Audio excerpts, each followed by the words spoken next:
नमस्कार। कथा कहानियाँ चैनल में आप सभी का स्वागत है। श्री गोरखनाथ महापुराण का 12वां भाग। भगवान विष्णु जी और शिव जी ने जलंधर नाथ की शक्ति की सराहना की। फिर शिव जी ने जलंधर नाथ से कहा, अब तुम नागपात्र अश्वत्थामा की जगह जाकर यज्ञ करो। वही तो पर तुम्हें देवताओं से सांवर मंत्र का वरदान मिलेगा। वेद विद्या में असंख्य मंत्र हैं और असंख्य अस्त्रों का बयान है, लेकिन कलयुग में उनमें से बहुतों का प्रयोग तो वर्जित है। इसलिए कविता सिद्ध करवा लो और सारी विद्या कनफानाथ को सिखा दो। आपका ये शिष्य अहंकारी होते हुए भी उदार वृत्ति का है। ये अपने हजारों शिष्य बनाएगा और आपकी सिखाई हुई विद्याएं इसके काम आएंगी। इस संसार में इसका नाम अमर रहेगा। पहले ऋषि मुनियों ने सामरी विद्या के मंत्र ढूंढ निकाले, लेकिन यह मंत्र प्राचीन होने के कारण समझने में बड़ी कठिनाई है, जिससे जनता को कोई लाभ नहीं पहुंचता। अब 9 नाथों को मिलाकर करोड़ों मंत्रों को कविता में रचना चाहिए, जिससे सबको सदुपयोग करने का मौका मिले।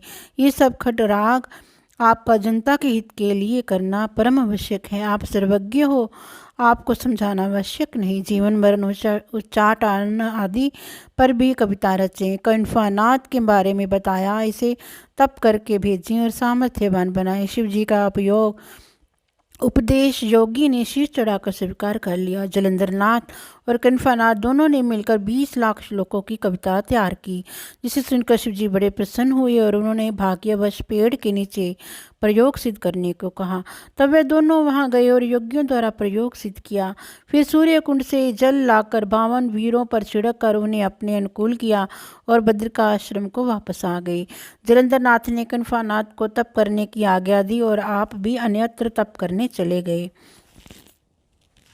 वहीं पर गोरखनाथ जी भी तप कर रहे थे, परंतु एक का दूसरे को कोई पता न था।